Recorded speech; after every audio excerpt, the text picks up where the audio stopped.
aici Lemur Brothers, Andrei și azi o să facem ceva fel de cooking show. O să vă învăț cum se fac pancake-urile. Prima dată o să vă trebuie un bol mare ca să spargeți ouăle și unul mic pentru coși.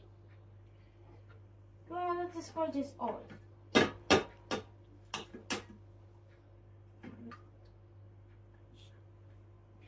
Puneți coile aici.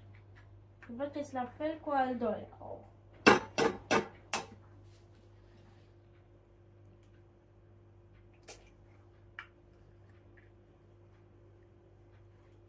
Nu e niciun baie dacă v-ați murdărit, că puteți să luați un șervețel și să vă curățați.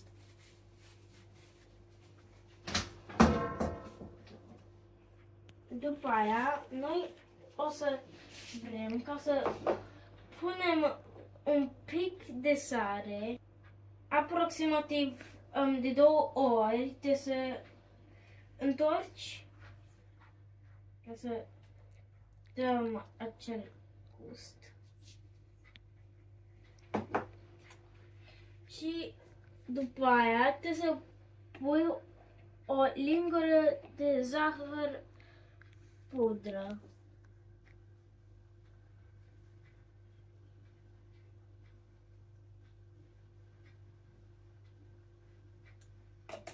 După aia, ia asta și amestecă tare.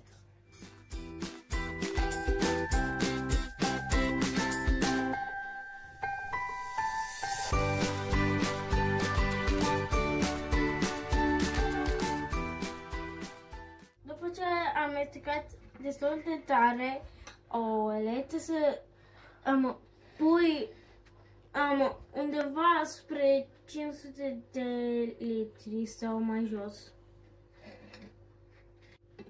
Mililitri de lapte.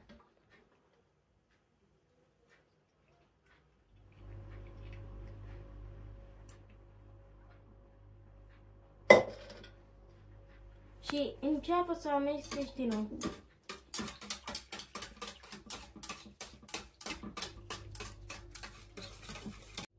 Și după aceea trebuie să punem un pic de praf de copt și făină.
Cred că am terminat.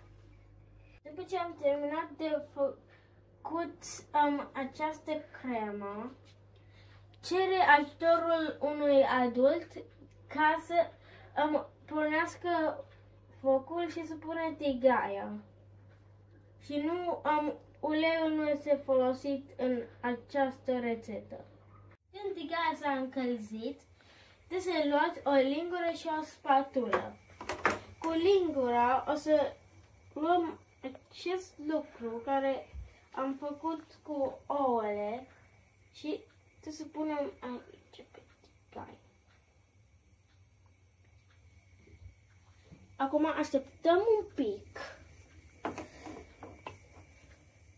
Când vezi că apar bule pe pancake, atunci vreau ca să luați spatula și cu grijă să întoarceți pancake-ul în spate.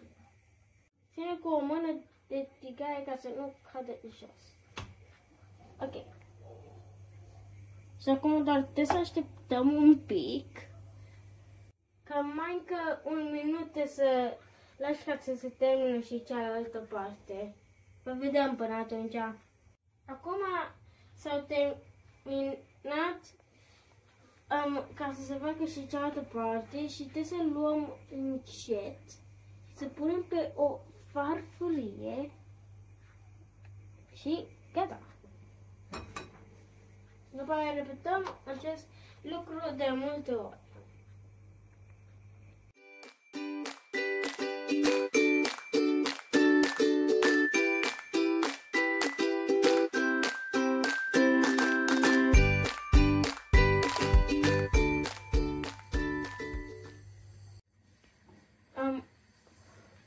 Dacă vreți să faceți mai multe, puteți să le faceți mai mici sau mai mari.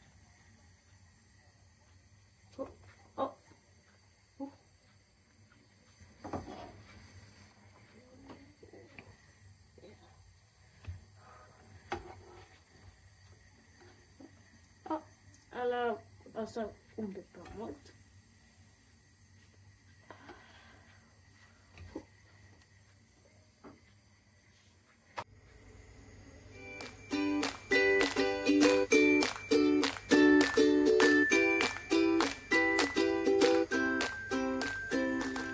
După ce am terminat, putem să alegem și topping-urile care să punem, ca Nutella, miere sau gem de coacăze. Și am făcut multe ca să ne ajungă tuturor. Și dacă vă întrebați de ce acum eu sunt în videoclip, este pentru că nimeni noi de la Andrei nu-i place, deci nu-i place asta. Mie îmi place asta și nu-mi place asta. Ca să ne placă tuturor alea. De-aia am venit și eu. Deci acum trebuie să luăm clătitele care le-a făcut Andrei. Da. Și să punem. Și să spunem ce vrem noi. Acum o să pun miere. Poate după câteva vreme o să pun și asta. Gem de coacăze. Dar acum miere, pentru că Și acum am pus Nutella. trebuie să ungem așa. Trebuie să facem așa ca să punem. Să nu greșiți să faceți așa. Trebuie toată ziua când puneți un fel de cremă sau ceva pe pancake-uri sau pe clătitele voastre sau pe orice altceva, trebuie să faceți așa, cu spatele.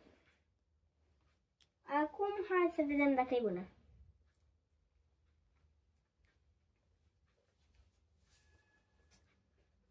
E foarte bună și vă recomand. Puteți să spuneți și lucruri extra ca banane sau căpșuni.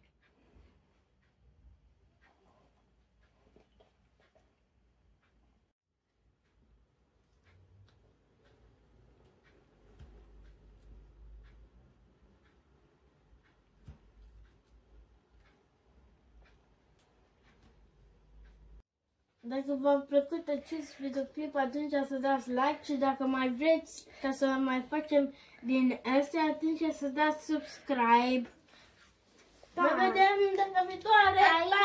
Aici era Lemur Brothers, Andrei și Dragoș. Sper să v-a plăcut acest videoclip. Pa!